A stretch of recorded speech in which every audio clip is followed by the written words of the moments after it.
Sim, sim.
إذا قول إيه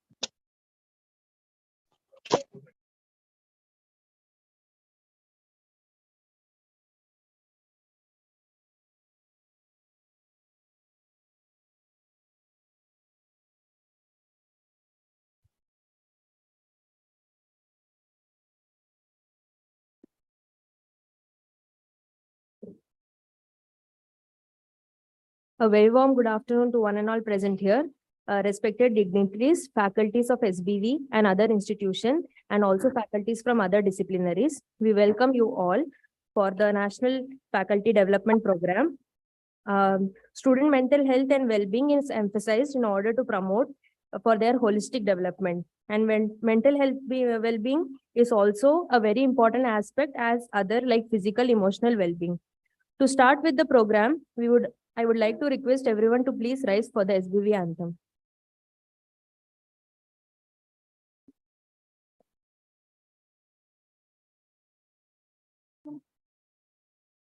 May I please request the dignity of the dais?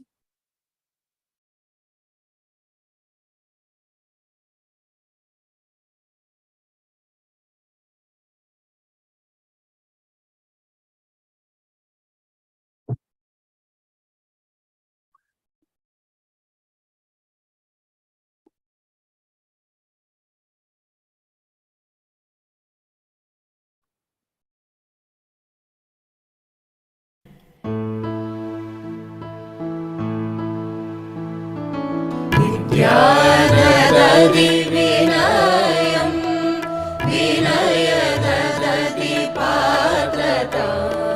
Vidya dadi vinayam, vinaya dadi patrata. Patrata dhanapnoti, dhana dharmam tata sukham. Patrata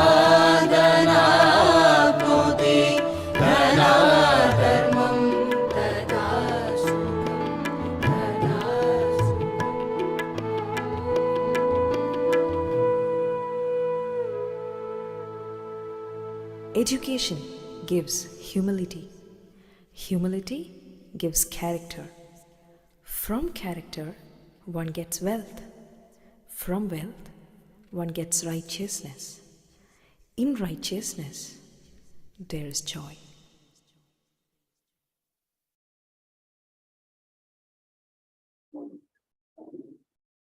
This FDP is based on well-being and salutogenesis of university student, which is organized by Student Salutogenesis Committee, Department of Psychiatry, MGMCRA, Pondicherry, in collaboration with Department of Psychiatry, AIMS, Kalyani, West Bengal. Now, I would like to request Professor Dr. Sitish Ghosh, Dean, MGMCRA, to welcome the gathering.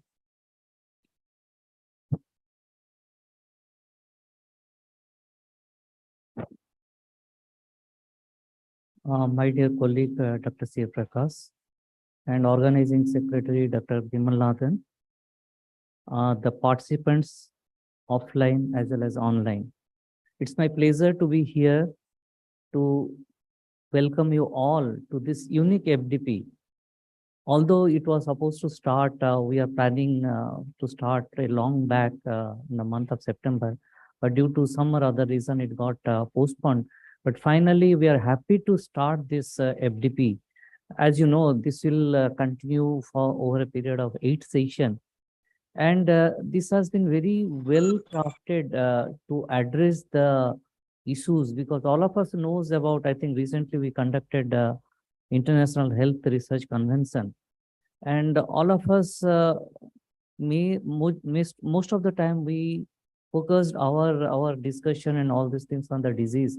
But everybody knows that what you can say, health is something different from the disease. And I need not have to tell what is the definition of the health, right? So in that way, as you know, like we are proud to say that, we have our student salutogenesis committee, which not only looks after the health, it goes beyond, I'm saying not go beyond the health, and as a holistic development or the holistic approach to the health, they look after it. And I welcome all the participants, and I request all the participants to attend all the sessions, so that as you know, like at the end of the sessions, you will come to know what exactly we are trying to say, and how it can be implemented in your place, so that what you can say, our main focus on the student will be improved.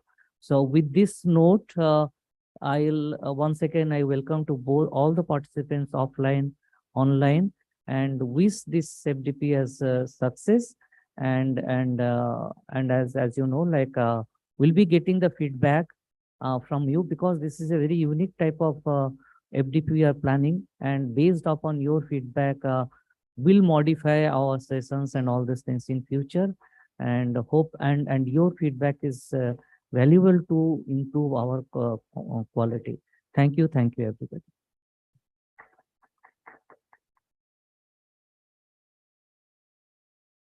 Thank you, sir.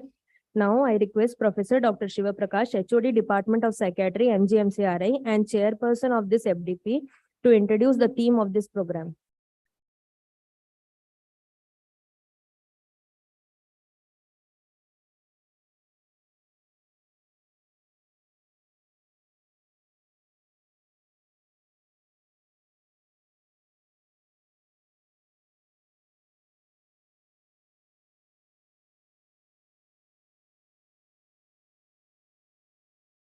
Hello, test.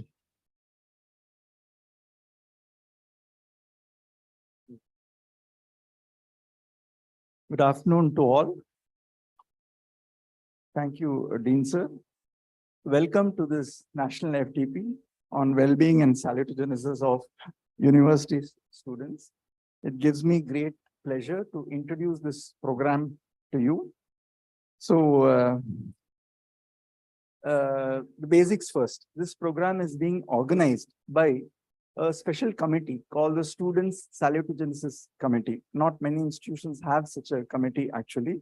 And in addition, we also have the Department of Psychiatry, MGMCRA, and this is being done in collaboration with our counterpart, AIIMS Kalyani, West Bengal. It's a matter of pride and prestige for us. And this program is also being supported and guided by our Dean Sir, Professor Sitesh Board, and our Vice Principal, Dr. Padmavati, MGMCRA Pondicherry. And we've also got several inputs from the Institute of Salutogenesis and Complementary Medicine, Shri Balaji Vidyapith.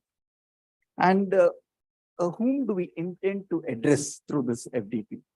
Basically, all teaching faculty, anyone who's teaching, either a UG or a PG student, and all disciplines. This cuts across medicine, engineering. So that way, the scope is rather ambitious. And I believe we've got around 145 registrations, am I right, madam? And around 50 are online, I think. And we hope to be getting a larger number over the next few minutes to days. Now, this program is being organized by myself, and with me we have Dr. Vimal and Ms. Monica, all from the Department of Psychiatry. And we also have Ms. Priya Phillips, Student Counselor, and Ms. Josephine, Student Welfare Officer, MGMCRI. So now we have a panel of esteemed resource persons from across the country. And to start with, of course, we have our Dean Sir and Vice Principal Madam, who are also resource persons, and they'll be participating in a special panel discussion. And we have several faculty from the Department of Psychiatry and MGMCRI. And we also have our student counselors, Ms. Priya and Ms. Josephine. And in addition, we have two faculty from the Institute of Salutogenesis, Dr. Shobna, who's in charge of School of Music Therapy. And we have Dr. Balaji, who's a faculty in the School of Yoga Therapy. Okay, they're also part of the faculty. And in addition, I'm proud to announce that we also have Dr. Sarkar, who's Professor of Psychiatry, AIIMS Kalyani. He was actually working with us here a few years ago. And along with him, we have Dr. Aniruddha Basu, Associate Professor. And we also have Dr. Sunaina Chaudhary, Clinical Psychologist in West Bengal. She was also working with us till a few years ago. So we know them quite well. And we have Dr. Abu Bakar, again, who was working with us till some time ago. He is now a faculty at Taj Mental Health Clinic, Perikulam, Tamil Nadu. So now, moving on to one very important part of this introduction. Why do we actually need this FDP? Why at all do we need such a program? And I believe not many programs have been conducted on such a kind of a theme. So now, let me start with this very interesting quote, which I've known for several years now, from Michael Levin, who's a writer and a PR expert. Having children makes you no more a parent than having a piano makes you a pianist. So are you all with me here? You understand what this quote says. I might have a piano at home. That doesn't automatically mean that I'm a pianist, which means I need to learn. I need to acquire the skills. Now, this quote is going to be stretched in two directions. I'm going to take the liberty of doing that. Okay. One is with regard to teaching. Having a student under me doesn't automatically make me a teacher. Okay. So I've studied a lot about my subject, but not necessarily have I studied about how to teach and how to be a good teacher. So that is one offshoot of this quote.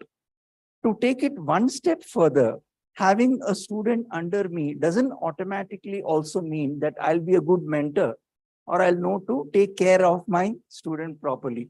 Okay. So both these things require extra training. Okay. So now we all know teaching skills are not uniformly and extensively covered across various Indian universities. Some institutions have in recent years and decades started emphasizing a lot. Okay. Like we have the NTTC here at JIPMA, how to teach. Okay. But skills regarding mentoring and how do you look after the well-being of your students still not being addressed adequately. Okay. And one thing we need to remember is our students are not just receptacles of information and knowledge, okay, which they bring out during their exams and their viva voce. They are young human beings, just like you and me, and they go through a variety of life experiences and stressors. Okay, they have an entire life behind them. They have their family, they have their background, they have their issues and problems. Okay. So they are actually going through a kaleidoscope of experiences, both positive and negative. Okay. So you can see the line that is in bold there. You cannot expect optimal academic performance from a student unless there is a reasonable amount of well-being. No amount of extra classes or coaching or scolding is going to help unless you and me have paid attention to their well-being. So let's all remember this university campus is like a second home for our students, especially those who are staying in the hostel here. Okay, they spend most of their waking hours here. So now what resources do we faculty draw upon? What do we fall back upon? Are we all trained sufficiently? So when we are asked to provide mentoring, okay, now in recent years, we get big circulars with long lists. Okay, this student is assigned to this faculty. I'm a mentor for 3 or 4 students. What do I do with them? Do I know how to mentor them? So what happens is we often fall back upon what we have learned over the years. Maybe how my teachers treated me when I was very young, or how my parents treated me, my own life experiences, maybe some common sense. Okay. And my own personality might color my strategy. If I've been treated very badly by 5 teachers during my MBBS and my MD, there's a chance that I might take it out on my students. On the other hand, I might even be extra sensitive and empathetic towards my student because I had a bad experience and I don't want my students to go through the same thing. But this kind of play it by ear strategy, it might work, it might not work. And most alarmingly, sometimes it might backfire. We have seen students come to us in tears sometimes. Sometimes they feel insulted and humiliated by some faculty, unfortunately. And there are students who want to leave the campus and who want to leave the course because they've had a negative experience at the hands of one or more faculty. Okay, so it might sound a bit unpleasant, but it is reality. So bad mentoring, remember, can be worse than no mentoring at all. Okay, maybe it might be safer to just leave the student alone rather than put them in the hands of a bad mentor. So, and also we are dealing with college students. Sometimes some of us make this mistake of treating our students like school children. They're not school children. They've crossed over to adulthood, and there is a big difference. Okay, so thus it is very important for us teachers to know about well-being of our students. Salutogenesis, that's a term I'm uttering for the first time in this intro. So I'll be dwelling a little more upon this. So why? If we know all this, maybe we might be able to have a more scientific approach to dealing with our student population. That is the purpose. So I'll just spend a couple of minutes each on these two words that are introduced. Well-being. Okay, it's a term we very often use. Now, this definition by CDC is very interesting. It's a positive outcome that is meaningful for people. Okay, and there's a feeling that life is going well, nothing is majorly wrong. Okay, and it includes concepts of life satisfaction. And the Cambridge Dictionary gives a very simple definition: the state of feeling healthy and happy, that all is well with my life. Okay, might sound utopian. Nobody has perfect well-being. Now moving on to the even more complex term, salutogenesis, which is becoming increasingly popular only in the recent years. Okay. So now basically salutogenesis is an approach, as you can see in this slide. It's an approach. And what does it deal with? It deals with some factors which contribute to the promotion and maintenance of well-being, physical and mental well-being. And the focus is not on disease. What is the diagnosis? What is the treatment? That is not the focus. And the focus is also on the coping mechanisms. How does an individual cope with a situation which is stressful? So that is the idea behind salutogenesis. This definition is from Merriam-Webster dictionary. But let's move on to the master, okay, the man who propounded this concept of salutogenesis. Aaron, he's an American medical sociologist. He's the one who introduced this concept. Okay, so again, he studied a lot on how people manage stress and how they stay well. And his focus was not on pathogenesis, which means it's not about how does one fall sick. The focus is on how does one stay healthy. Okay, so I can't, avoid using the phrase sense of coherence here. Okay, my intro will be incomplete. It's a very scary sounding phrase, but I'll try to simplify it over the next 2 minutes or so. What exactly do we mean by this sense of coherence? That is a pillar of the concept of salutogenesis. So now there are actually 3 components here: comprehensibility, manageability, and meaningfulness. There are 3 things here. And if these 3 things are in place, I can cope with my stress more or less well. So now what do these 3 things mean? Let me just spend a minute or 2 on that. Let's look at the original description given by Aaron Antonovsky. So he said that this SOC is basically an orientation. It is a feeling of confidence. Confidence about what? There are 3 things: that the stimuli around me and inside me, maybe from my brain, they're all structured, predictable, and explicable. Now, if I'm living in a situation where I don't know whether there'll be a terrorist bomb exploding near me, okay, that means life is so unpredictable. But now I don't have that fear. Okay, so I have a structured schedule. I know what will happen at 2. I know what will happen at 3 o'clock. Okay, so the stimuli are sort of structured. And then the resources are available to me to meet these challenges. I know that whatever happens, okay, whether there's a program tomorrow or a program next week or some challenges, or whether there's a traffic jam on the way back home, I have the capacity to deal with that. That is the second component of this definition. And the third one is that all these challenges that I'm going through, they are meaningful, worthy of investment and engagement, which means it makes sense. Okay, now last few weeks, we've all been very busy with the IHRC conference. It was very challenging and we all had to rise to the occasion to cope with it. But it made sense, okay, and we attached some value to it. So these are the 3 things which are the pillars of this sense of coherence.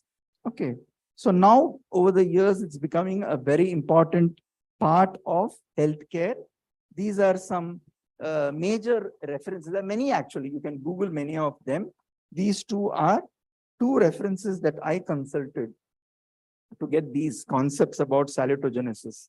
So now, before I wind up, I'll tell you how we have structured this FTP. Okay, as you all might already be aware of, it's basically 8 sessions over 4 weeks. So there are going to be 2 sessions per week. So let me just tell you about each of these sessions. Okay, now today we are going to be starting with an introduction to students' well-being, health and salutogenesis, and what role do we faculty play in this. Okay, that's going to be a very broad introduction. We have Dr. Vimal and Dr. Karthik from our department. Okay, and the next module is going to be on the stress that a student goes through.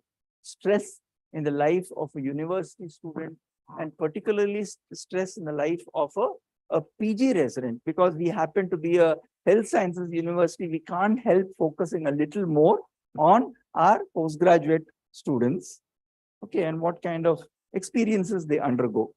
And what is the connection between salutogenesis and academic performance, how they do in the exams, what kind of marks they get, okay. And this is one very interesting and complex topic. There's technology all around us. We ask our students to use LMS, apps, okay. We have C-Dreams in Shri Balaji Vidyapeeth, so you can't escape gadgets. But we all know technology is a double-edged sword. So we have an exclusive module on impact of computers, smartphones, and the internet on the health of students.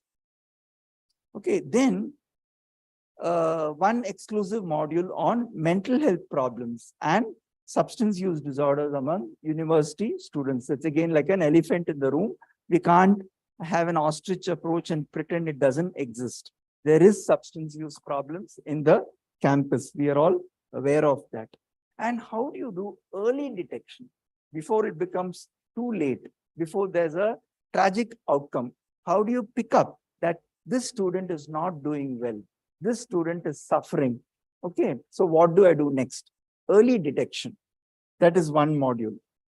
Collaborative strategies for students, salutogenesis and well-being is again very, very important, because it's not one person's job. It's not just the student counselor or just the Department of Psychiatry. It's teamwork. We need help from the dean, sir. We need help from vice principal. We have to rope in the parents of the student who's not doing well. Okay, and there are lots of challenges we face there. We just attempt to engage the parents. And in our experience over the last 15 to 20 years, we've seen that that can be very, very challenging, engaging parents in the well-being of their own children. And finally, the role of mentoring. Okay, how do we actually implement mentoring? So those are the modules. So I'll quickly run through the objectives before I wind up. Okay, to sensitize the participants to the concept of salutogenesis and the strategies that can be adopted by faculty to preserve and promote well-being and salutogenesis among our students, to provide an understanding of various factors contributing to stress in the lives of our UG and PG students. Okay, and to facilitate the acquisition of skills pertaining to early detection of impaired health, coping difficulties. So the whole thing is about skills with regard to early detection and stress management strategies. Okay, we hope to be able to impart some of these strategies to our faculty so they can transfer it to their students. Okay, and last but not the least, to provide an overview of mentoring strategies that the faculty can use to help their students. And we've been very particular that these sessions should not just be didactic lectures. We want them to be interactive lectures, and we are in the process of developing case vignettes. So which means we will be using some case vignettes over the subsequent 7 modules, along with group discussions and problem solving activities. So thank you and best wishes.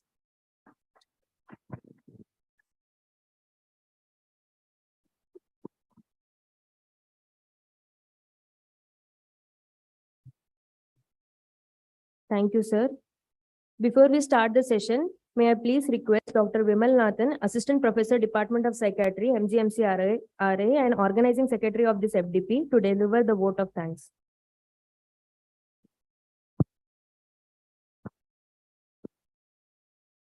So, thank you, sir. Thank you for your address about the FTP sessions. So that brings the end of our inaugural ceremony. I wish to thank our Honorable Chancellor, Sri M.K. Rajagopalan, sir, and Honorable Vice Chancellor, Professor Subhash Chandra Parija, sir, and Dean, sir, Dr. Sitesh Ghosh, sir, Vice Principal, Madam, Dr. Batmavati, and Dr. Sivaprakash, sir, Organizing Chairman, and Professor Sikanta Sarkar, sir, who is HOD of Psychiatry Department, AIMS Kalyani. And special thanks to Ms. Monica, clinical psychologist, and student counselors, Ms. Priya Philip and Ms. Josephine. This program would not have been possible without the help of hard work and efforts of my organizing team of this FTP. And my sincere thanks to all the speakers who accepted our invitation. I thank all the participants who have registered for this conference, as well as I thank all the IT support provider our institute. I hope you enjoy all the academic sessions that we have lined up over the next 4 weeks. So have a good day.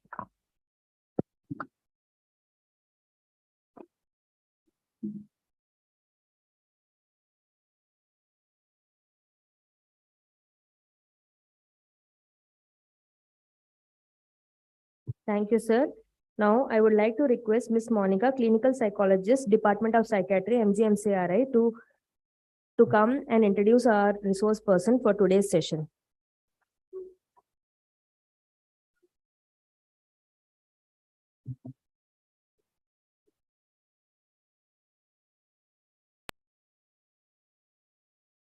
This program will be conducted from 24th Jan from 16th Feb, as sir said.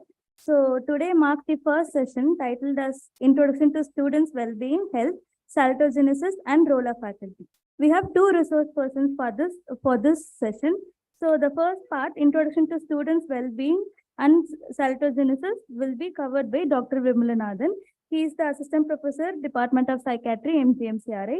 So sir has completed his UG, MBBS in Mahatma Gandhi Medical College, and his MD Psychiatry from SRM Medical College, Chennai. So sir has around 4 years of postgraduate teaching and 8 years of undergraduate teaching expertise. And sir has an active member of the Indian Psychiatric Society and its zonal region and branches. He has published few research papers across various national, international, reputed scientific journals. Sir has actively involved in community and outreach mental health activities as guest speaker, panelist, resource person, organizer, and volunteer, especially in the government national mental health programs. Sir has organized multiple conferences, awareness programs, and commemoration day programs related to psychiatry. He is actively involved in students' mental health of SBV University students. He is the member of Students' Salutogenesis Committee. Over to you, sir.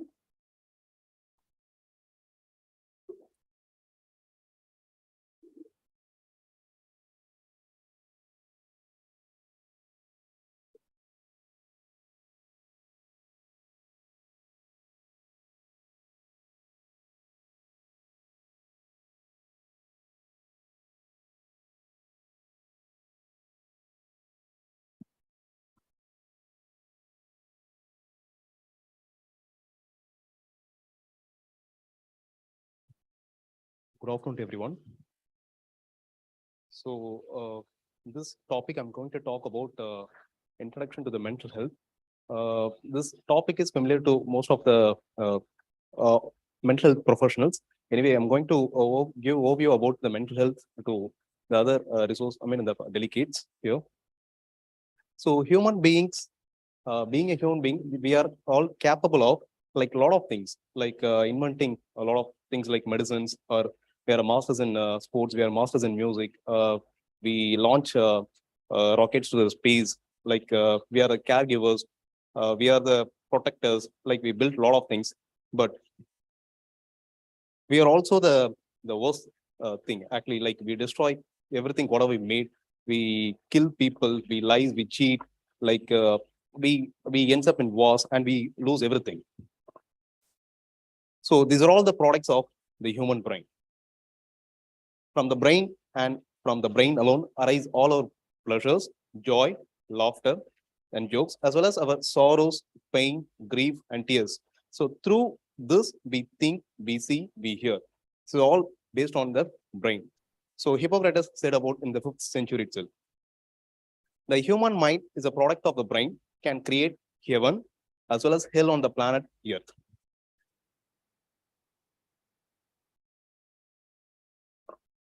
So the mind is the center of human universe. So through this, we do all sort of our functioning. So myself, Dr. Vimalathan, Assistant Professor in the Department of Psychiatry, going to give the introduction to mental health. So this topic is about mind and mental health. Second, mental health problems and mental disorders and mental health of our college students and mental health literacy as well as resources. The first part will cover the definition of human mind, definition of components of human mind. How does the brain create the mind, and what is mental health, determinants of mental health, and the importance of mental health and mental health promotions. Definition of human mind. The mind is a range of functions carried out by the brain. The mind refers to all our mental functions related to thinking, mood, and purposive behavior. So the mind is generally seen as a deriving from the activities within the brain. So whatever we think, we whatever our emotions, whatever we perceive from others as well as reflect, and our behaviors, all this because of our brain. The components of the human mind. So the mind composed of the consciousness, cognition, emotions, as well as behavior. What do you mean by consciousness? It is the awareness of the self as well as the environment. So whereas the cognition means it is information processing. So it all includes our thinking, our perception, our memory, all these things extra.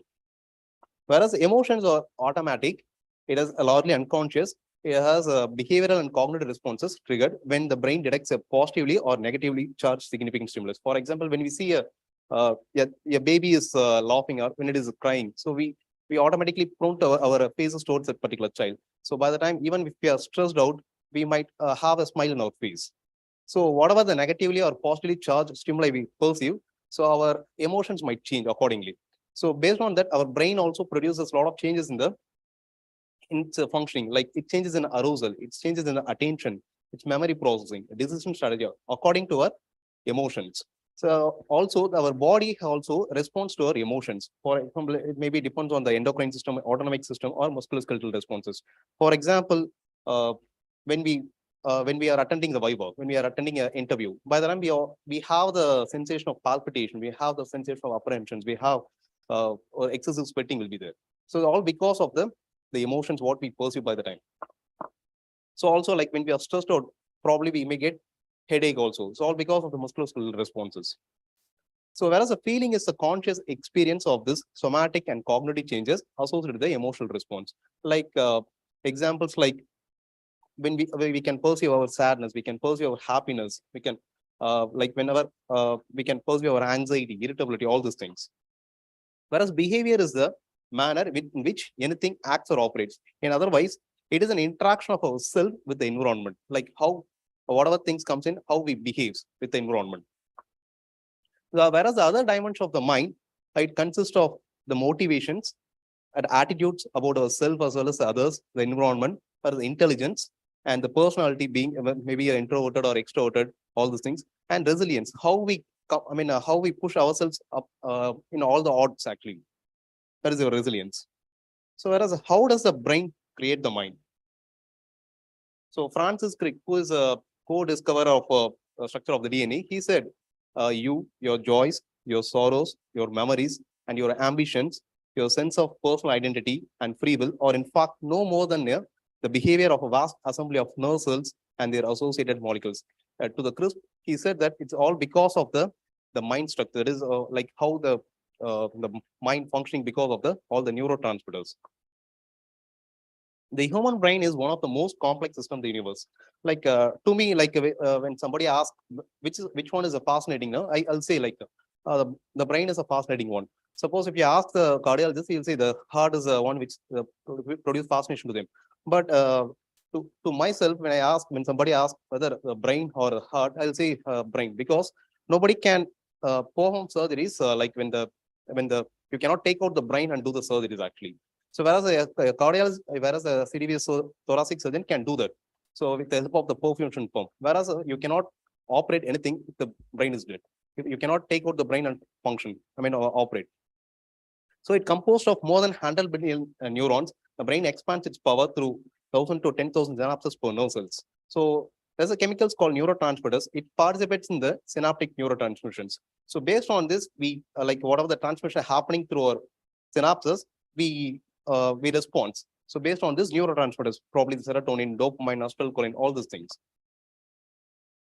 So these neural circuits formed by hundreds or thousands of neurons gives rise to complex mental and behavioral process which constitute the mind. So this is cognitive neuroscience is a study of relationship between the brain and the mind. So what do you mean by mental health? So mental, it is connected with the state of health of the mind, like as we pertaining to the its mind, like comparing with the renal, we call it as pertaining to the kidney. Pertaining to the pulmonary system, like it associated with the lungs. So mental health means it is a health of the mind. According to World Health Organization, mental health is defined as a state of well-being in which an individual realizes his or her own potential, can cope with the normal stresses of his life, can work productively and fruitfully, and is able to make a contribution to his or her community.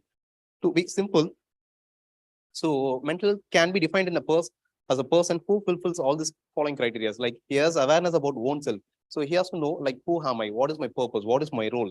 So being a doctor, what is my role? He has to aware about the self and ability to relate well with the fellow human beings. He has to know that who is related, how I'm related to the other human beings, how he is attached with me, like all these things. So all is the deeds and activities are useful to one own self as well as others. At least it not be detrimental to self as well as others. Like whatever the functioning, whatever the activities is doing, it should be helpful to him as well as to others, other communities. It should not be detrimental to self as well as others. For example, if it is I'm driving rashly, it may cause harm to others. So it means that I'm not mentally healthy. So I'm causing damage to other people. So it means I'm not mentally healthy enough. So all these three things, so like function together. Your aware, self-awareness, ability to relate well with others, and as well as like whatever activities you do, it should be useful to you as well as others. If anything happened, if you're disturbing something in one of the component, then we are not mentally healthy. So it doesn't mean that we have mental disorders, we are not mentally healthy. There is a difference, like I'll go through in the other slides. So mental health is a social emotional intelligence. So it means awareness of our emotions. So modifications of emotions so that their expression is appropriate, accurate recognition of response to emotions of others, and skills in negotiating relationship with others, and focusing emotions, motivation towards the goal. Like for example, like according to the situations, according to the environment, we change our emotions. For example, suppose if it is I'm being in a funeral, I have supposed to be like appears very sad. Suppose if it is I'm in a marriage functions, I supposed to be appears very happy, gloomy. So according to the environment, according to the situation, appropriate situations, we adapt to that particular emotions. So these are all the determinants of mental health. So there is a gene environment interactions in the what we call as nature versus nurture. So our genes and environment should interact each other and should be regulated each other so that we'll be healthy. So it will gives a health of the brain as well as the mind. So everybody aware about George Engel, who is proposed the biopsychosocial model of health. He proposed that it's an interplay between the biological factors, social factors, as well as psychological factors, which can impact the health. So in the same way, like it can have an impact on the mental health also. The biological factors like whatever of gene. So the psychological factors like whatever we experience in our childhood, our personalities, all our all these things, and the social factors like our social poverty, whatever we experience, the peer factors, maybe the substance use, or the economic crisis, whatever we face in the period. So all these factors can interplay with each other and can have the impact on our mental health also. So importance of mental health. The mental health is reflected by the definition of health in the World Health Organization. Like it is not merely the absence of disease or infirmity, but rather it is a state of complete physical, mental, and social well-being. So in the World Health Organization also, they clearly mentioned about the importance of mental health in their definition itself. So we cannot call physical health alone health. So we should have physical health, mental health, as well as social well-being. Social well-being means in the sense like have the concern about other human beings. But nowadays it seems to be lagging. So impact of mental health on the global well-being. So mental health is the foundation for the well-being and effective functioning of all the individuals, families, society, and humanity as a whole. From the perspective of students, like mental health is a bedrock of academic performance. So what is the relationship between the mental health and physical health? Like it will always have the mind or brain always have a reciprocal relationship with our body, with our other systems of the body, like whatever the autonomic systems, the neuroendocrine systems, or neuroimmune pathways. So if we are stressed out, maybe we're prone to develop any sort of disease actually. So coming to the part two, like here I'll be discussing about the mental disorders and its and the mental health of college students. So if you have any queries, you can, the participants can post in the chat box. Your queries can be posted in the chat box. At the end of the sessions, will be answering all your queries. So what is a mental disorder? It is a syndrome characterized by clinically significant disturbance in an individual's cognition, emotional regulation, as well as in behavior. If there is any disruption in one of these things, can cause a symptoms actually. Mental disorders are usually associated with significant distress or disability in all their social, occupational, or any important activities. Like doesn't mean that if it is I feel very low, doesn't mean that I can conclude this as I have depressive symptoms. So whatever the mood symptoms or whatever the manifestation should affect my day-to-day functioning. It should impair all my functionings. So then only it can comes into the diagnosis. So whereas an expectable or culturally approved response to a common stressor or loss, such as the death of a loved one, is not a mental disorder. For example, if somebody has died, I'm worried about those things. Suppose my family members, one of them have died. I have to respond to that particular emotions. So I have to supposed to be low. So it doesn't mean that I can come to a conclusion that it is a mental disorder. So this is also a normality. It is a called grief reaction. So this is also a normal one. If it goes prolonged, if it goes beyond a period, then we can consider as a pathological one. So everything has a particular duration, it has to qualify the intensity. So all mental disorders are essentially brain disorders, and that is thus it is also called as medical disorders. So it doesn't mean that, so some people might have the thing like mental disorders are not they are not medical disorders. So they always goes to the like lot of religious faith healers or those people actually considering that the mental disorders are not medical, they won't come to the doctors. So these are all the examples of mental disorders. Example like depressive disorders, where the persons feel very low, they have a decreased energy, where they feel they express suicidal ideas. Whereas in a bipolar disorders, it may be to the two extremes. Like either the patients may have manic symptoms or depressive symptoms. The manic symptoms, like they will be feeling very high, they feel very grandiose, they have increased self-esteem, they will be very cheerful. So whereas anxiety disorders, like the persons mostly appears very anxious. So they'll have all sort of physical manifestations like palpitations, fearfulness. They have uncertainty about all the futures, whatever happening. And substance use disorders like commonly alcohol, tobacco, cannabis, which is more prevalent in our place nowadays. And schizophrenia, where the patient will have a lot of thought disturbances in the sense like they have a lot of suspiciousness and they might be hearing voices, all these things. These are all the common mental disorders. So burden of mental disorders. The mental disorders are universal and affect almost 25% of all the people at some time during their lives. About 23% of all years lost because of their disability is caused by mental disorders. Almost over 8 lakh people die due to suicide every year. So that means like every 40 seconds, one person is dying. So 1/3 of people attending the medical or surgical OP clinics have a psychiatric disorder. So who are practicing for maybe the doctors in this forum, like they have to aware that. So 1/3 of their clinic who are attending, they have a comorbid psychiatric disorder. So coming to the mental and physical comorbidities, like it is always common. So when a person is having any physical comorbidities, they may have mental comorbidities also. For example, a person with diabetes can have a depression also. So he doesn't. So when the persons have the comorbid medical disorders, it can have adverse effects on their overall outcome. For example, like it can result in lower adherence to treatment, lower quality of life, increase in disability and mortality, and leads to higher health cost. For example, a person with diabetes having depression, then he won't take the medications. So the family members insist him, but still he won't take the medication because of lack of adherence to the medications.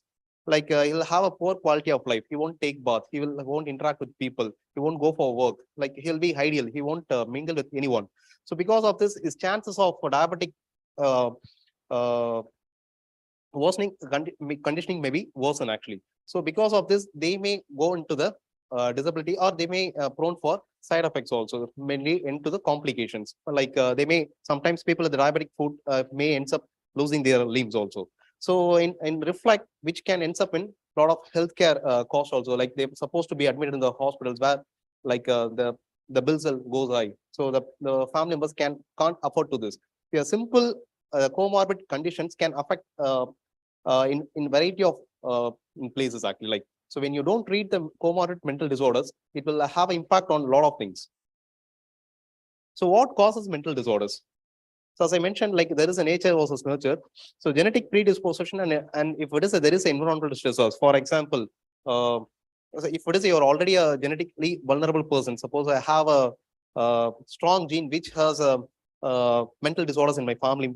So along with that, if there is an environmental stressors like economic crisis, if there is a war, if there is a poverty, or whatever, or if there is a loss in the family, whatever, so it can have impact on their physical symptoms, physical systems. So where there is a neurophysiological dysfunction can cause mental disorders. It can lead to the mental disorders. Mental health problems versus mental illness. The term mental health problems includes the psychological symptoms of insufficient intensity or duration to meet the criteria for any mental disorder. So every mental disorders has their own criteria. So whereas a mental health problem doesn't mean that it has to fulfill all the criteria. They may exhibit some psychological symptoms. I said like I feel very low because of if suppose I fail in my exams, I feel very low. So by the time people might have experienced like they don't feel like eating, they don't feel like their sleep might be disturbed. So it doesn't mean that it won't qualify to the particular diagnosis. So it means that they have some mental issues. They have mental problems. Many of us have experienced such mental problems in our whole life. So early intervention may be needed to address such mental problems before it becomes a disorder. If you have any such issues, if it is going beyond particular period, then you have to consult the professionals. So coming to the mental health of a college students. Like nowadays, we keep on seeing in all the magazines, like the mental health of the college students are deteriorating. Like we see a lot of things in our new magazines, like the students have attempted suicide, the students have committed suicide. Like a lot of things are coming up in the newspapers, magazines nowadays. So mental health issues are prevalent among the college students. So where they found that in the study, where they found that higher rates of depression, anxiety, substance use, they were higher in this such population. World Mental Health Survey among the college students across 21 countries has reported that, say, one in every fifth like a person have experienced a psychiatric disorder in the preceding 12 months. So whereas the late adolescence and early adulthood also have a greater incidence of severe mental illness owing to maybe the neurodevelopmental trajectory. Like during this period, late adolescence or adulthood, where there develops a neuroplasticity which happens in our brain. So which may also have impact on our emotions. So this is maybe a vulnerability for this particular period.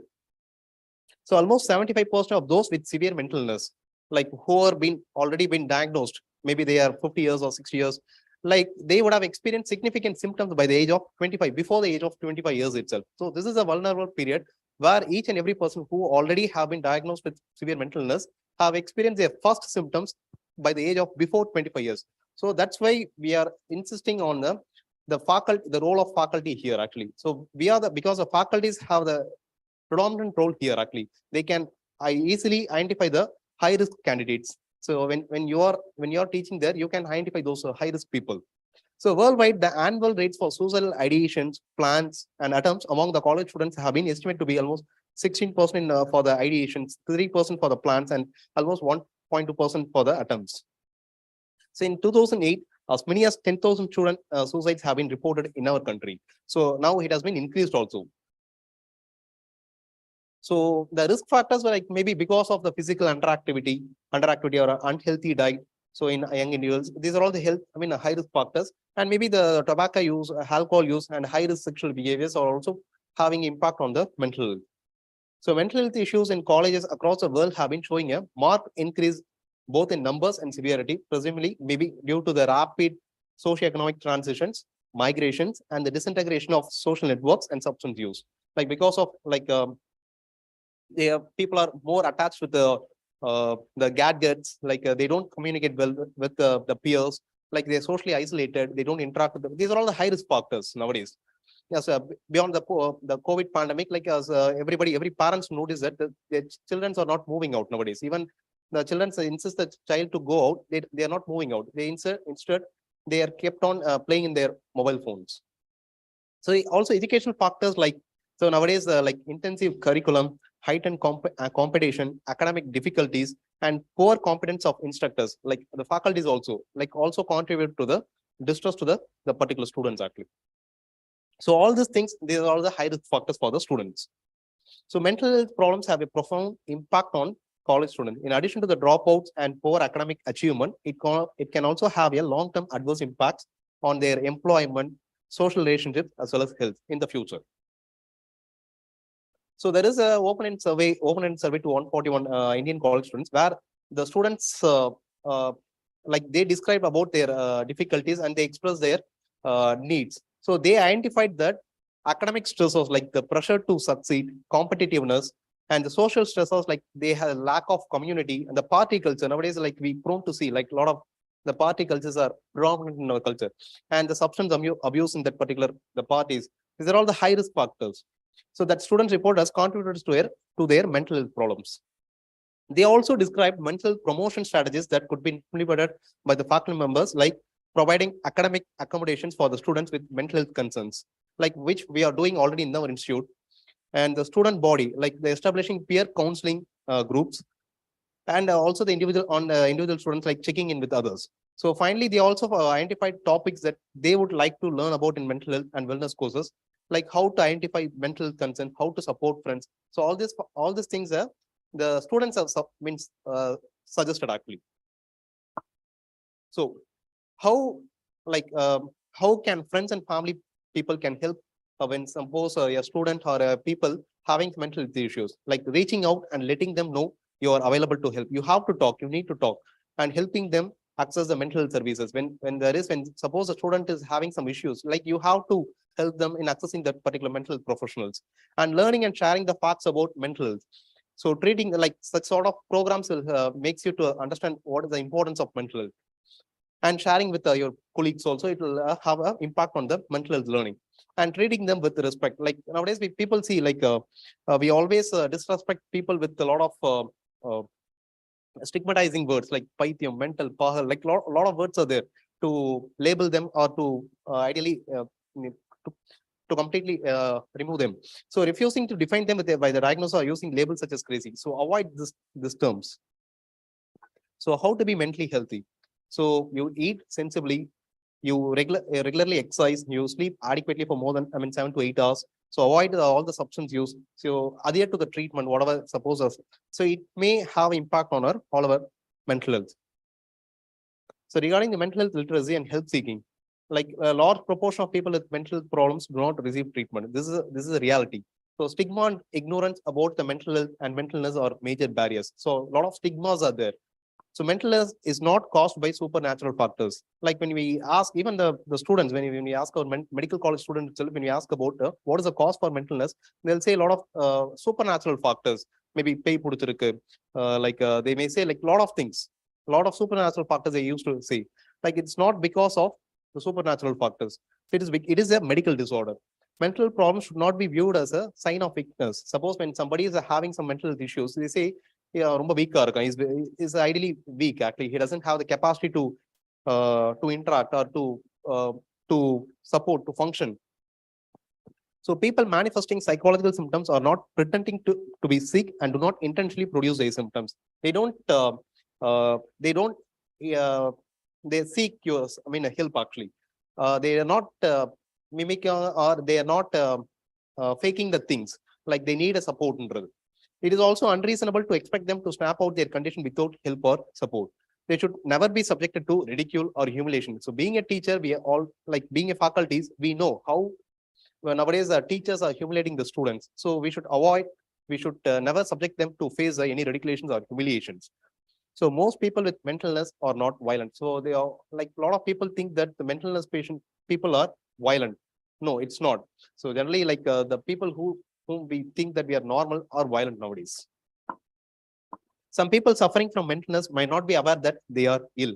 So because of the lack of insight, they doesn't know that they have illness. So helping them to accept the treatment will require extra effort as well as persuasion.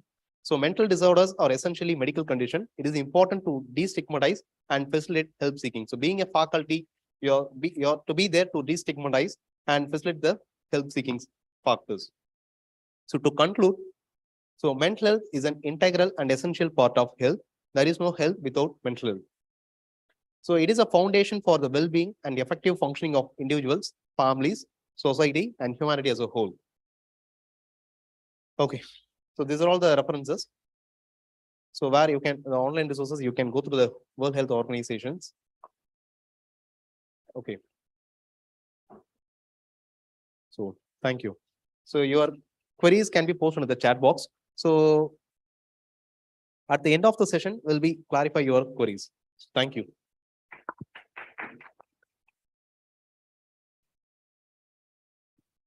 Thank you, sir. The queries and questions will be, can be asked after the session. So the next session will be shared by Dr. Karthik, Associate Professor, Department of Psychiatry. So he has completed his MBBS in Madras, from Madras Medical College from 2005 to 2011, and MD Psychiatry from JIPMER. He is the gold medalist from his PG Psychiatry. And sir has been awarded many, sir has received many awards. Like he has been awarded Budur Krishna Murthy Silver Jubilee Conference Award for scoring high marks in quiz at International Conference on Medicine and Research in Goa, and Research Days Award for more number of publications in an academic year. Sir has been chairperson, panelist in various community mental health activities in JIPMER, and sir has given radio talks and TV interviews regarding mental health and wellness. So he is a section editor of Indian Journal of Psychiatry. So sir will be talking about role of faculty in students' mental health and well-being. We're happy to have you, sir. Over to you. Thank you, sir.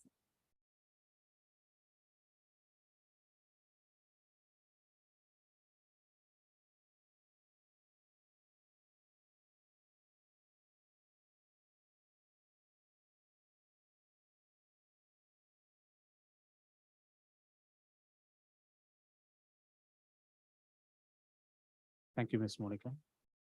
At the outset, I'd like to thank Dean Sir, the Student Wellbeing Committee, and also the chairpersons and organizing secretary for giving me the opportunity. And this particular section is a limited section where I have to condense all the necessary portions which is relevant for faculty in addressing, promoting student mental health across various sectors, like say academic performance, controlling their negative behaviors or substance abuse problems or common mental health issues, performance anxiety. All these issues have to be condensed into one presentation. So I thought like I can provide a brief overview of what we can expect in the next few sessions under the faculty role. I would like to start off with the underscoring the point which our sir had raised, that students are not learning receptacles, but they are all young human beings. So similarly, from the teacher's perspective, there needs to be a role adjustment from a curriculum provider to more of a career guide, sometimes even to the level of mentor. He or she, that is the teaching faculty, he or she is not just a person who is superior in the hierarchy ladder, but also a source of inspiration and a role model. Some students, they will reflect upon their experiences, telling that their teachers are their role models, not only in the professional line of life, but also life in general. So this role modification is key to convert or to radiate our resources as a teaching faculty towards the students who are at the end of receiving these resources. So when I looked upon the literature, there are various role reversals or adjustments we have to make. We need to be an active listener. We need to be a keen observer and an evaluator with some attributes. And finally, we tend to model what we have to expect in our students. So students, they say that they learn more not by teaching or not by providing notes, but they use their mirror neurons and then they convert themselves from their role models. So in listening aspect, there are some key concepts. First is an active listening component. So when we hear out their problems, we need to show that we are actively interested in their problems, their source of problems, and to provide whatever feasible solutions are there. So we need to be an active listener. And for that, definitely there needs to be a time and space provided to the student. We need to show empathy. So they say that we have to reflect ourselves from their shoes. Say that suppose if you are a student, accept that the social cultural change and the temporal change has happened. Like imagine that you are a teacher now and your students some 10, 15 years back, but now situations have changed. So we have to put ourselves in their shoes and then try to understand their issues. And we need to offer one-on-one conversation if possible. But this seems to be more helpful in cases of students which who report of day-to-day encounters, which with more of negative encounters. If you provide this slot of one-to-one conversation, it proves to be really helpful. So this is about the listening component. Then it's about the observing component. The observing component, they say, apart from being a teacher and looking at their attention span in the teaching hall, we need to be aware about their change in certain domains in their general life and also as a student. One of the most common parameters which we can easily observe is academic decline or absenteeism. They sometimes also called as reduced or low productivity as a student. So if these signs are there, we need to look out further. A change in personality or an attitude.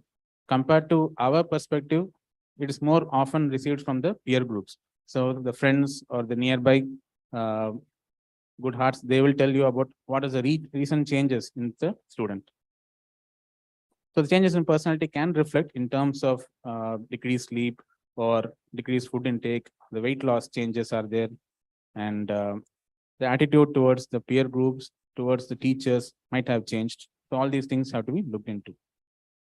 Substance abuse is a problem in a general, but also at the same time it receives a specific attention. Why means like there are many answers students can search over the entire span of say 3 years or 5 years, depending on the course program.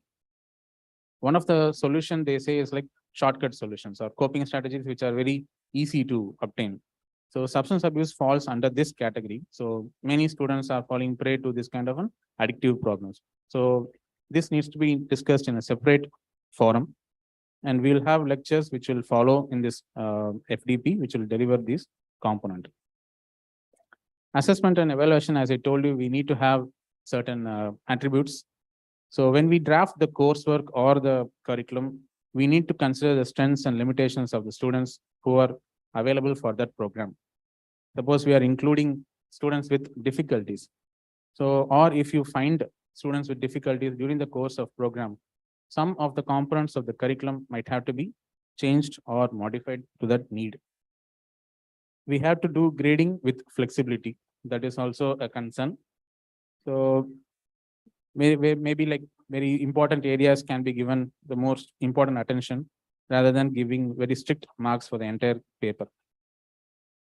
Providing additional time for submitting assessments or assignments, whatever.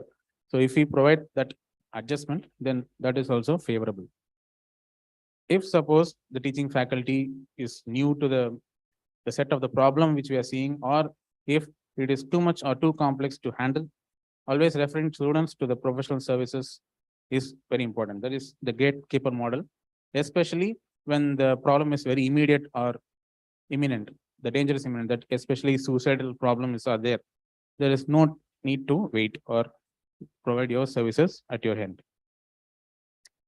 The fourth one is being a role model. So there are some attributes which is literature certified, that is like being calm or having attributes such as honesty, caring attitude, providing positive attitude, will all tend to boost their confidence and provide resilience. So all positive attributes can be displayed by the teacher or the mentor, which will be eventually followed by the student. So this works best in various settings. So before we wind up, I would like to say that this important point, we need to take care of our own limits as a faculty or a teacher or as an individual human being, and we need to know our limits. So for example, there are some various barriers for the faculty in achieving a good salutogenesis program. Say lack of awareness that positive attributes can be fostered by us teachers. We will think that they can get from their own inspirational stories or inspirational videos, but why us? So if that is the lack of awareness, then again, it's a significant barrier to provide a proper salutogenesis program. Lack of resources, say time or a space with privacy, personal, that is resources, materialistic resources. If we don't have enough student counselors or gatekeepers, then also the salutogenesis program might be a little bit difficult. When we lack sensitivity to various social cultural changes which has happened over recent years, say gender sensitive issues or religious sensitive issues, digital or technology based. For example, there are some domains called as fear of being missed out, FOMO, it is called as in students. So fear of being missed out in social groups, less attention is being given to their social media accounts or activities. All these things are new social cultural changes which we need to be aware and also sensitive, and we'll be able to address those factors. And for us, if you ask me like how to balance our work life here, healthy eating and sleeping habits for the faculty is very important, they say, along with adequate rest, both physical and mental. And physical exercise also can help in resetting most of our negative energies or experiences in this program. And finally, we need to find some time and space to connect with our friends and family and colleagues. So with these 4 points about how to be an active listener, how to be an evaluator, how to be an observer, and also how to be a role model, if we are ready to streamline our resources, then this FTP will be especially beneficial for those faculty. And the following lectures in this series of FTP will be able to achieve the end outcome with much ease. So, thank you.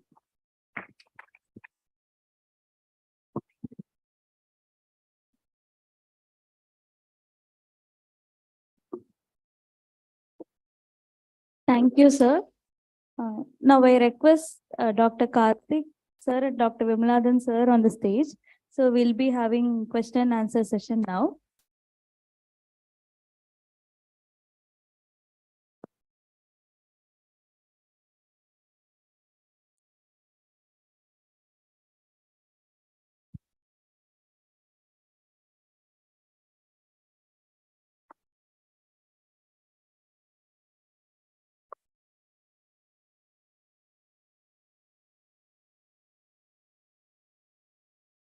And I request Dr. Shivaprakash sir also on the stage.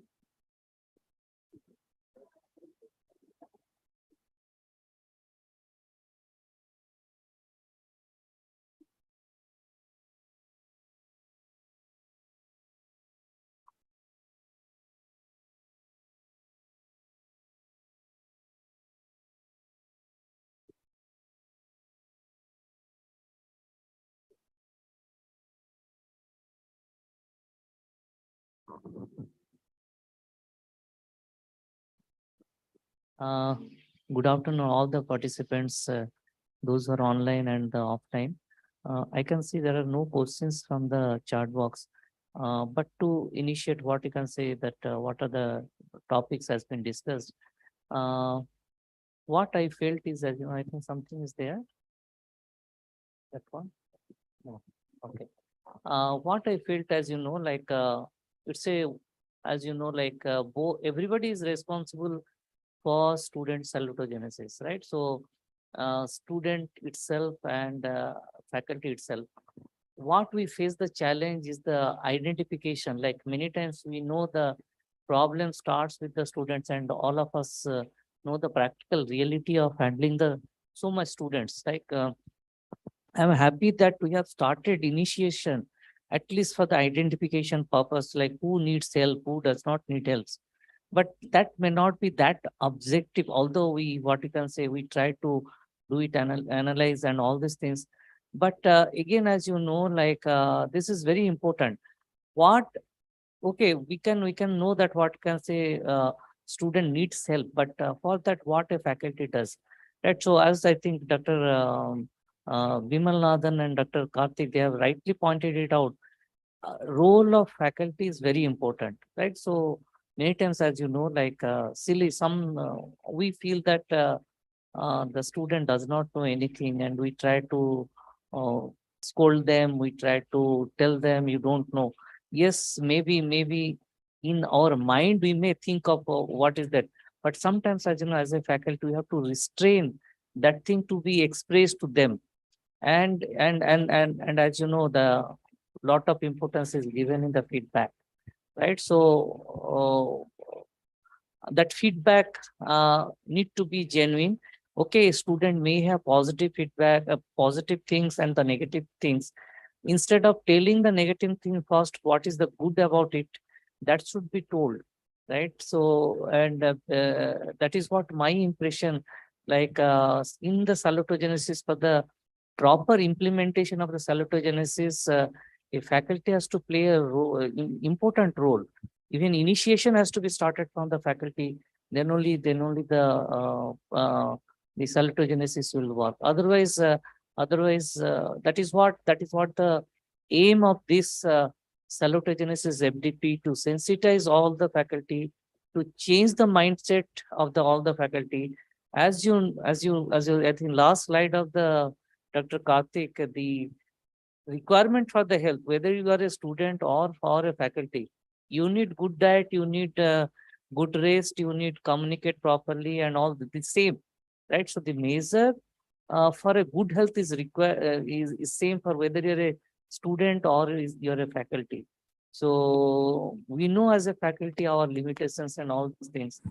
But as you know, like as a faculty now, like the way we want medical graduate to play a different role. Similarly, as you know, as a faculty also, we should not think only as a teacher, right? So teacher is a very big designation to be designated, right? So besides that, as you know, like mentor, facilitator, all these things are important, really important role has to be played by a faculty for a health of the for the holistic approach to the for the healthy mind of a student. And everybody has experience. Okay, we can think of student teacher student relationship. Same thing is happening in the home itself, like parents and the children, what Dr. Sivaprakash has mentioned in the first quote, right? So I really like that quote what Dr. Sivaprakash has mentioned. So that is what is my opinion, like without role of the faculty or the initiation from the faculty, the salutogenesis program will not work. I'll just ask Siva Prakash to give some comments. Thank you, sir. I have a couple of questions for Dr. Karthik and Dr. Vimal also, which I believe will be beneficial for the audience too. Dr. Karthik, you were talking about know your limits. You're advising the faculty in the context of salutogenesis. So what exactly did you mean by that? And then you also spoke about some modifications in the grading when you feel that students are not up to the mark. So these 2 points, can you just clarify? Thank you, sir. So for the first question, knowing our limits, like if we feel that our resources are not enough for that particular student's problem, then our limits are being exceeded, or the other way around. If the student is becoming more excessively dependent on us, only on us, then again, our limits are being overused by the student. So in those situations, I feel that we have to refer the student to an appropriate resource, and we need to educate the student about what other opportunities, other alternative opportunities are there for them to recuperate. The second thing is like about the grading. The grading, it's from the literature. I would say like the grading can be a little more leeway. Like for example, if you're expecting 10 lines for an answer, 3 or 4 points which are meaningful to that question should be graded positively. So that is one thing. And instead of giving a summative feedback, always go for qualitative feedback. That also is an alternate form of grading of the student. So these are the changes which I saw in literature and also in real life practice. Thank you. Thank you. So basically what practically we face the difficulty when the students, basically I'm talking about the mental health of a first year student, first year MBBS who has joined the medical courses or some of the professional courses, irrespective of the profession, whether it's engineering, nursing, or any professional course you tell. There is a what I feel there's a huge gap the way they have been nurtured in the schools and the expectation when they join as a profession in the professional course. So do you think like how to bridge that gap? Because of late all of the salutogenesis committee has experienced the mental health aspect of the student day by day is decreasing, isn't it? Like that is what the experience. Like, what will be your call? Like, how do you think that this type of gap between a student when I mean to say class 12 student and a first year professional career? What is your opinion?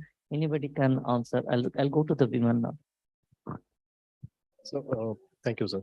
So nowadays, like we are facing a lot of first year students who has a lot of difficulties in adapting to the new environment. Maybe because of the socio-cultural values, because of the different places uh, where they have been done their school days, and maybe because of their parenting.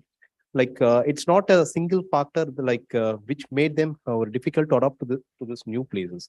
They have multiple factors, so we cannot call it as a single factor as a reason for all the things.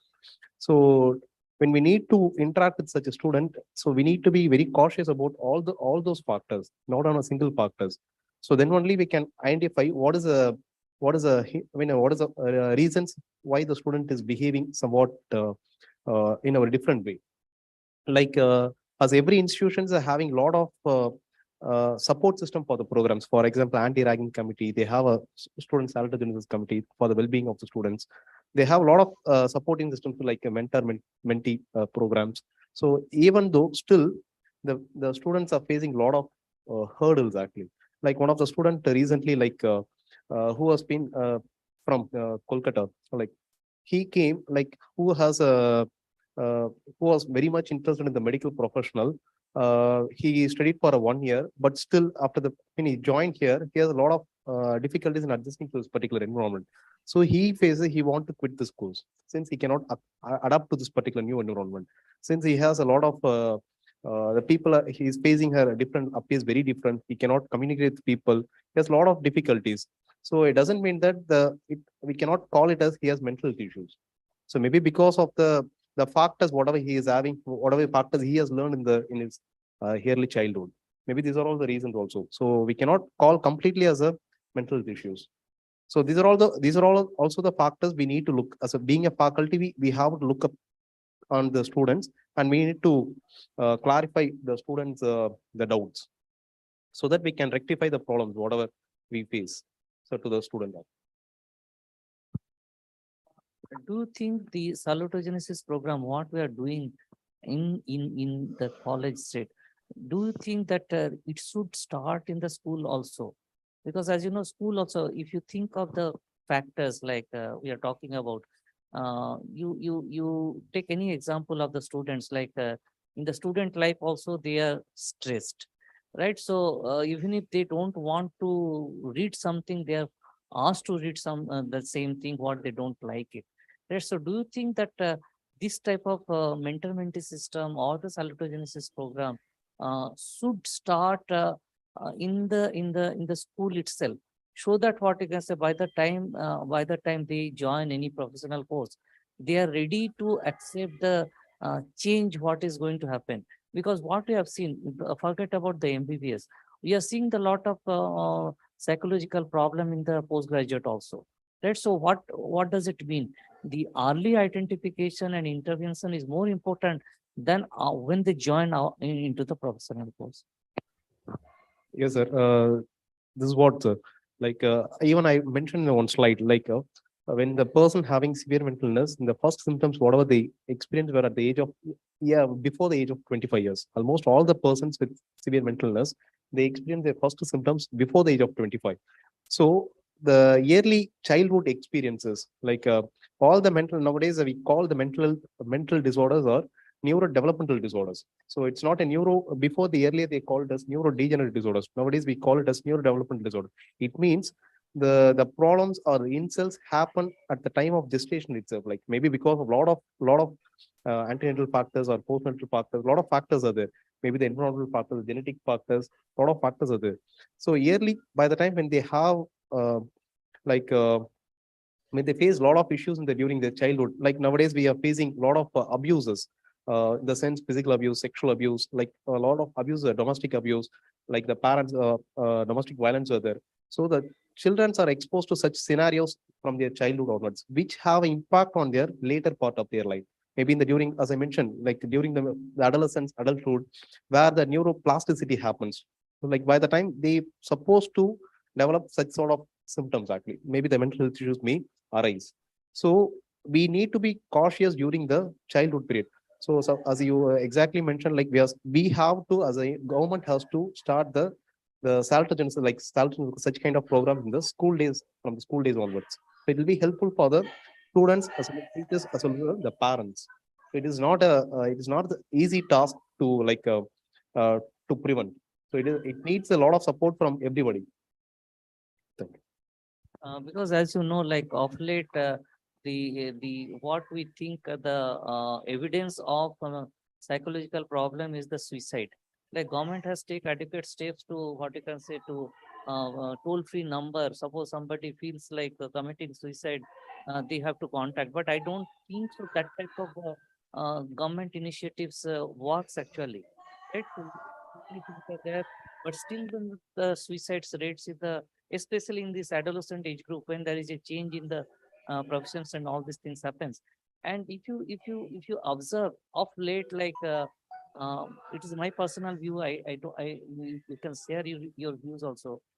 The way we are leading life, like in our day-to-day activities also, what you can say, stress has increased, right? So but I don't think this stress is going to end all of a sudden, right? So what are the how we can adapt ourselves in these changing scenarios of increasing stress day to day life? Is there any way we can prevent it, or how to work about it? Because as you know, diet, exercise, communications, one more thing you told, sleep, right? So okay, diet is in our hand, sleep is in our hand, and exercise is on our hand, communication, everything is in our hand. But still, even if we try to do it, why we are not able to succeed it? Dr. Siva Prakash also can join in this discussion. Thank you, sir.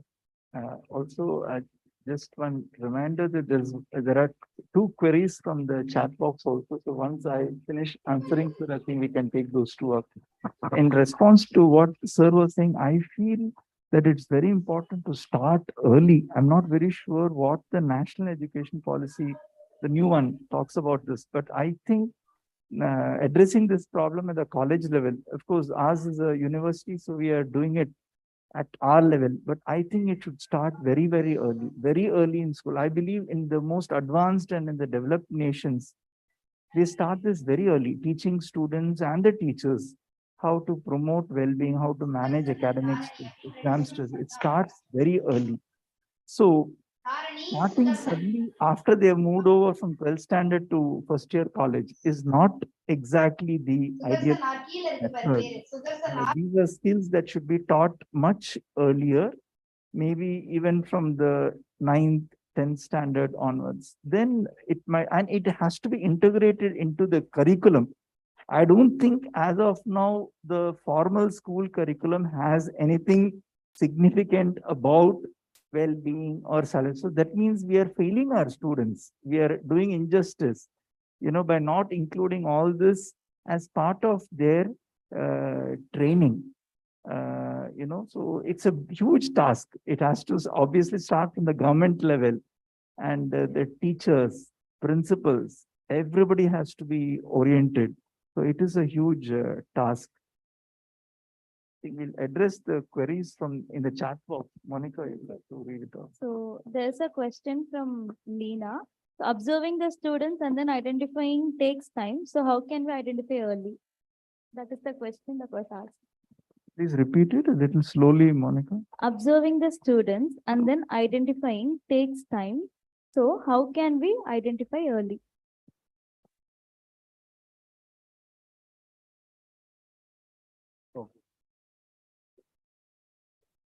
So actually, this questions like we have separate sessions also in the forthcoming sessions, probably in the I think yearly identification where we will be briefing about all those questions. So to be honest, to be simple, like you might have being a faculty or teacher, you might have experienced the students who was having difficulties in attention. They have difficulty in concentration. Whenever when you talk, they don't listen properly. They don't respond to your questions properly, or they may be sleeping in the classes, or they have college refusals, maybe lack of attendance. Like in the college, the student might be doing very well earlier, and there may be like a academic deterioration performance will be there.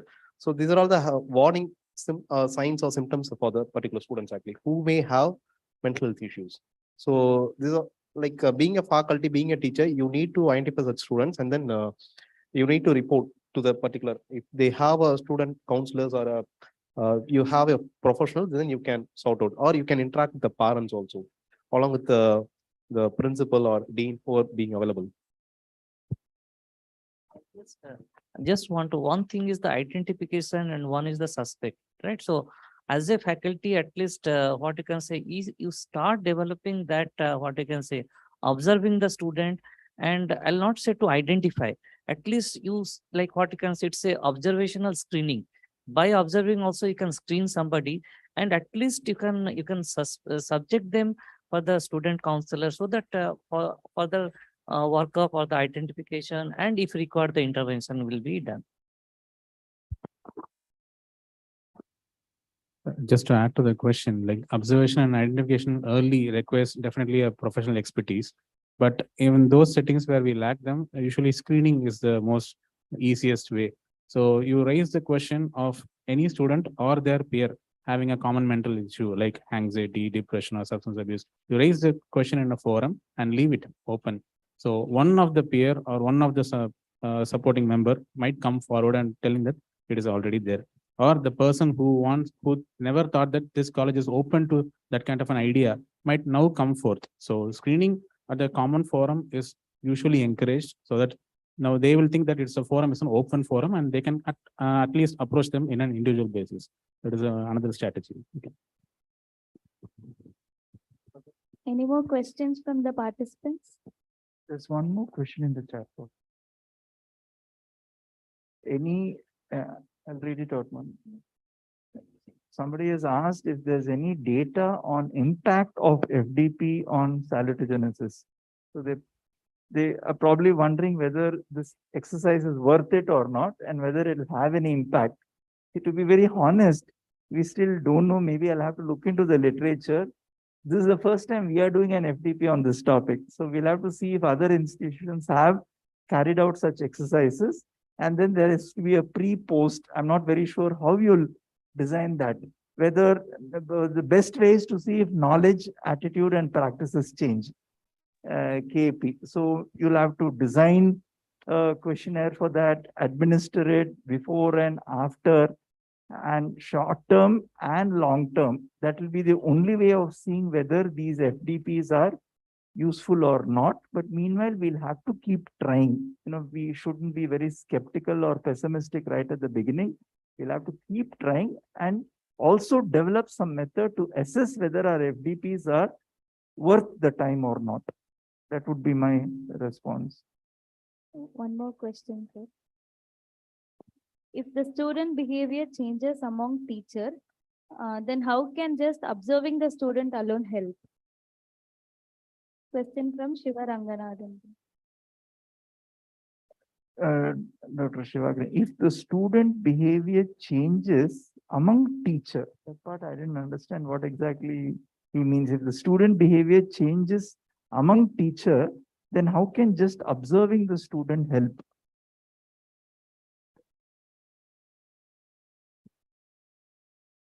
You can ask, Dr. Shivagri Shiva, to unmute. can you unmute and ask the question? Like, Am I audible? yes, sir. Yeah. What I was meaning to say by this is, for example, if a student, if you want us to observe a student, according to my observation, I feel his Sorry, sir. Can you performance is repeat good. it? Like, Hello, am I audible? yes, sir. Audible. Yeah. Suppose I'm observing a student and I found that his behavior or his what you call her his academics is acceptable to what so I motivate him and tell him to keep going. But then Sir, later on, you are the not same student, audible. I'm not audible. Yes, sir. Now?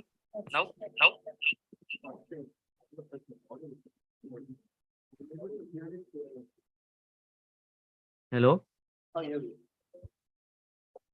Yes, sir. Yeah. No, I just want to know, for example, you're told that by screening and observing the students will eventually help us to identify what do you mean to say, the behavioral changes and all. My concept is, if I've been observing plenty of students, which I've motivated them to do something better in future. For example, able to help them by mentoring them. But later they come to me and then they say, but according to that particular faculty, but they still feel that I'm not doing well. So how am I supposed to go on behalf of that other faculty to monitor for what mistake he's doing on that side?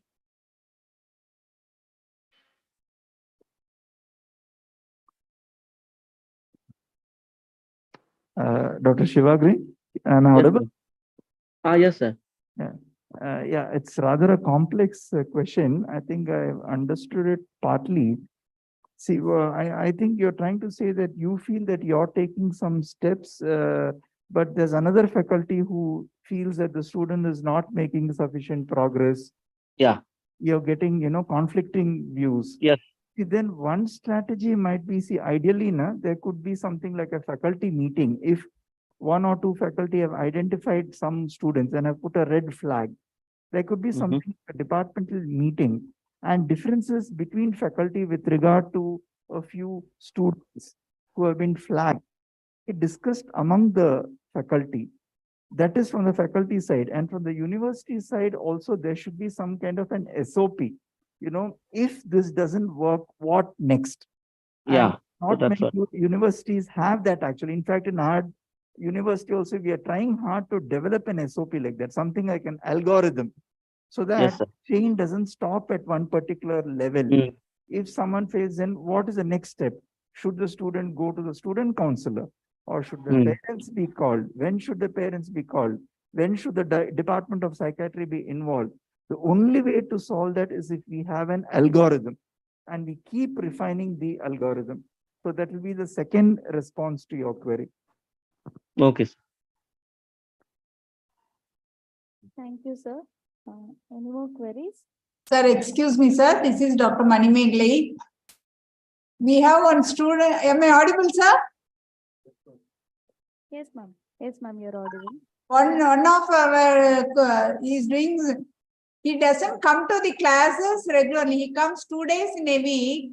The other days he says he's not feeling well, like that. Okay. But he is saying another colleague says he comes regularly like this only in the first year also. So how to change his habit, how to make him come regularly to classes?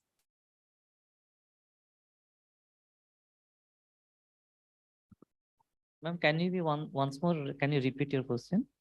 So one of my student, he comes only 2 days. He has to come 5 days, 6 days in a week. But he comes only 2 days for the classes and the other days he absents himself. When asked, he told in the first year also he was similarly behaving. And he got through it. Okay. Now he is second year also he is doing the same. Okay. How You to mean make him come no, regularly you for mean class. you are concerned about his or her attendance performance or the academic performance? Now, academic, we have not yet put any test so far. Only one test we conducted. Huh. In Now, that what, as you know, like what you can say, we have seen the persons, those who are whose attendance is lacking, your performance is good means okay, sir. no, But but still then, ma'am, one thing here is a, normally we think that, okay, suppose without attendance, they are making up the academic good well and all these things, okay. But still then, as you know, like minimum number of attendance is required, right? So whether the student is purposefully remaining absent and getting involved with some other activities, that also need to be looked into it. Not necessarily, we know that many, what you can say, sometimes the students who are quite brilliant, even what you can say, they are involved with many other activities, what is not acceptable. So best way, what you can say, I know, like what you can say, you have notified that this person is not coming regularly to your class. Whether the academic performance is good or bad, that is different issue. That is for what you can say, to making him eligible for the university exam, it's okay. But at least if you flag it to the dean's office, I think vice principal student affair, right? So at least we can see that what is the reason, right? Many times we have seen that what you can say, there is a family issues is going on, right? So we are not aware of it. And when we started intervening in that one, then only we realized, okay, some family issues is involved. We call that this is happens, like what you can say, we have seen people don't come to the classes, but they go to the town, and we have seen more, they're quite happy with their friends and not attending the classes. And when we started intervening that girl, we called that particular person, and we started to intervene. Then we came to know that she felt at present, like I think I'm talking about last year, she felt that she has not been taken care of by her parents. And the parents are also, being a doctor, they're not aware of it, that my son or daughter is undergoing this type of stress, right? So that's what I can say. One, academic, not only the academic performance, it is the remaining absent from the class also. It's a, I think it will be discussed in details, the sign of what you can say, some sorts of psychological issue, right? So if anybody gets these are the what you can say, minor signs, but at least there may not be anything, but at least we can raise the flag that what you can say, these persons need to be followed up. That is what we can do it. okay, sir. Okay, sir. Thank you, sir. Dr. Karthik is there. Thank you, ma'am, for the question. Like, so some of the similar issues we face in our setting also. So we see that whether absenteeism is either a habit or a functional impairment. The habit is very purposeful, whereas functional impairment doesn't serve any purpose. Like, it will be very erratic, whereas habit is very planned act actually. So if you call for an assessment, if you call for a talk, if you call for an academic activity, or if you call for any scolding session, all these things will be paka planned, and the absenteeism plan will be executed by the student. So that is actually a habit which needs to be addressed with administrative precautions. Whereas the functional impairment, you can see along with symptoms of depression or anxiety, and the student might be doing somewhat good in other situations in academics or say in attending clinicals, but one or few domains, the person might be having a faulty record. So we have to see whether it is a habit or a functional impairment. I think that we can, as a teacher, we can see over a period of time, not immediately, but over a period of time only we'll be able to come to know that. Thank you. I have posted another question, sir. Yes. What is the role of parents? I have posted in the chat box. I think it was not noted. Yes, ma'am. Role of parents in it. What is the role of parents in salutogenesis? Students' well-being.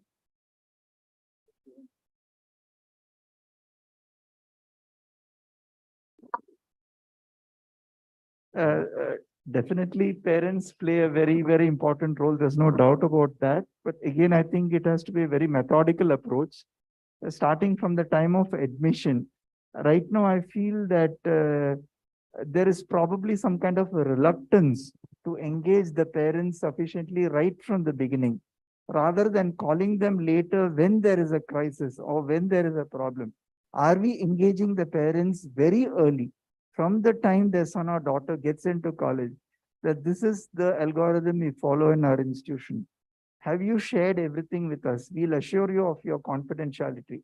Don't keep things from us. If your child has had problems in the past, you know your child best. Please share it with somebody, designated by the university. The data will be kept confidential. So we have to engage them very, very early, and not only when there is a crisis. When there is a crisis, we face a lot of difficulty. Sometimes they don't come, or they come in the evening and leave by night before, they meet us the next day. A lot of issues happen.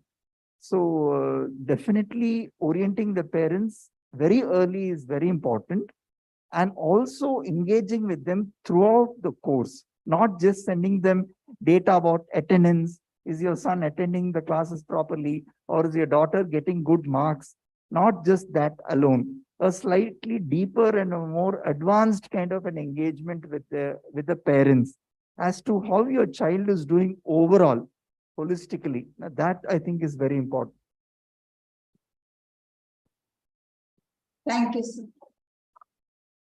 If you permit, I can add some points.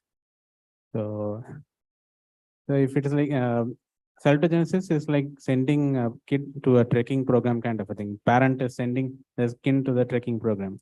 So most of the gears and technical equipments are already brought by the kid. So the resources have to be already be provided by the parents. The parents have to be one of like the audience. So they need to be informed about what the student does, progresses, or what the student makes a mistake or something. They need to be aware. If they are not being informed, then it is not their fault again. So these two issues, if the parents are able to cooperate with us, like sending them with enough resources during parenting and childhood, or if they're available to rectify it during the course or program, then it is more than sufficient for the parents to be involved in the salutogenesis, because much of the activity happens after they enter the program, and we are somewhat more responsible in salutogenesis compared to the parents. Okay. Thank you, Kat. Thank you, sir. Thank you, ma'am. Sir, I have a question. Yes, ma'am. Yes, ma'am. Sir, many of the medical colleges, they have an associated hospital where there is a separate department of psychiatry. So why should we have a separate committee, a salutogenesis committee? And how can we convince the management on that? Madam, can you identify yourself once again? I didn't get your identity. Sir, myself, I am Dr. Leena.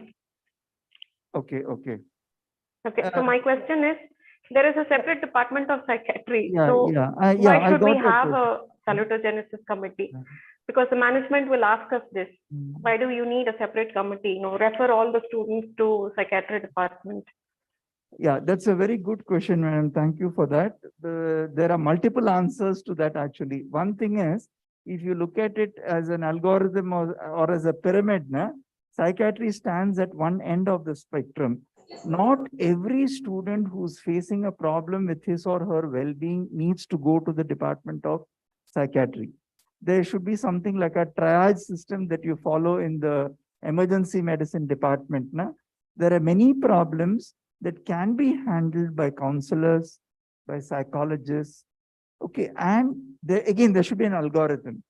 There are certain kinds of students who might benefit from seeing a psychiatrist, and maybe they require medications, and maybe they'll fulfill diagnostic criteria. Otherwise, if they don't fulfill significant diagnostic criteria and they don't need medications, it can very well be handled by student counselors and psychologists. That is one.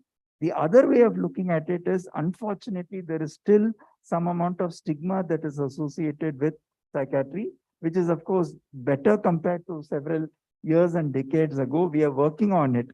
So we find that when you abruptly ask a student, go to the department of psychiatry, there is obviously going to be a lot of resistance. Instead, if you have a separate student welfare cell, which is manned by people other than psychiatrists, then you're more likely to engage the students, and you're more likely to facilitate help seeking. Okay, you're not going to, because they've not been to psychiatry yet. We've not taught them about psychiatry. We've not told them that psychiatry is not something you need to be scared of.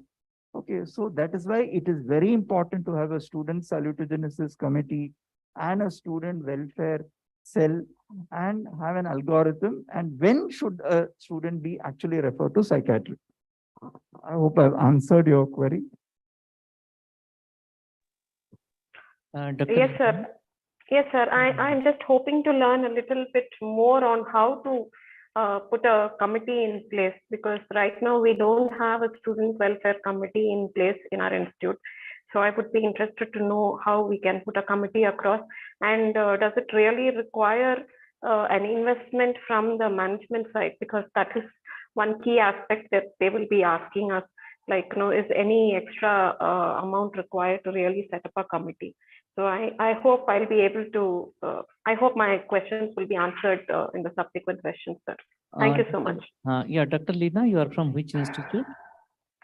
Sir, I'm from Bangalore, sir. Okay, no, what, as you know, as an administrator, what I can tell you, basically, as you know, like, this is not a mandatory committee you should have, right? Basically, it's a need-based committee.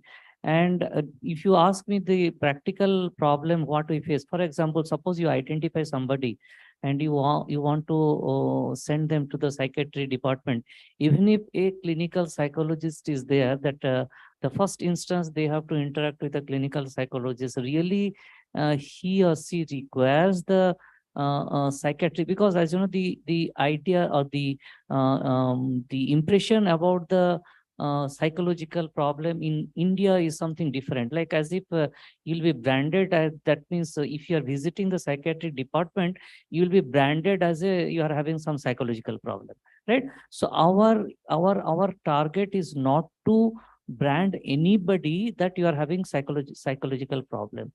That's what you can say. I'll not say that you need to have a what you can say, student salutogenesis committee or student anything, something in between. Like, first, before sending them to a department psychiatry where frequently nobody wants to visit, especially when initial phase and all these things, you should have some mechanism you can suggest, right? So this is of late, as a administrator, when I see that many parents come to us, or we get lot of problems, students related problem, which need to be addressed, not by the department of the psychiatrist. Basically, they need some sorts of counseling, some sorts of reassurance, how to get adjusted to the surroundings, right? So that's what I can say. You need to have some people dedicated for that one, right? So who can on day-to-day basis,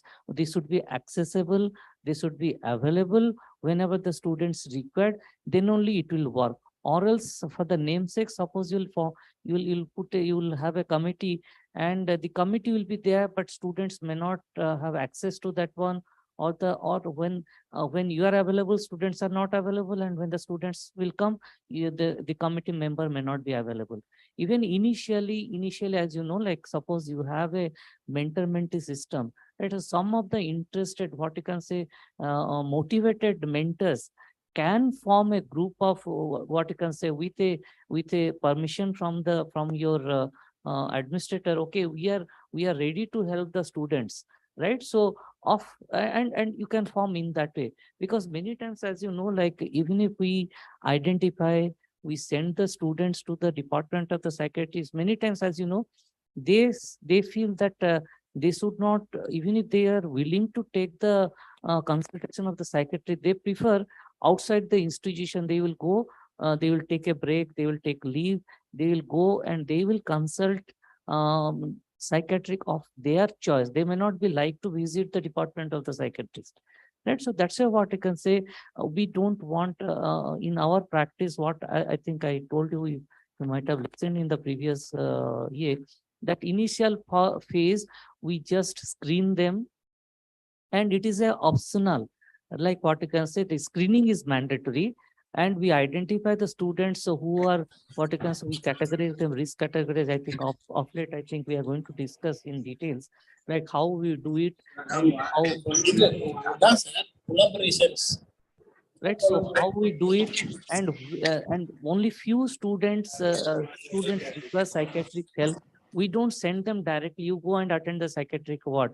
We involve their parents with their consent. We tell, okay, you can take the help of the psychiatry department here or outside. But these students, as even if our advice also, they don't take any help. But we keep them under watch, like what is happening to their academic performance, other performance, and all these things, right? So yes, what I can suggest you, you may not be able to start a well-established department with people, those who are interested in this type of activity. You can form a group and you can put a suggestion to your department, say your administration. Of course, you need to have, what you can say, that initially to start with, no budget proposal you need to give. Then only they will be receptive. Thank you.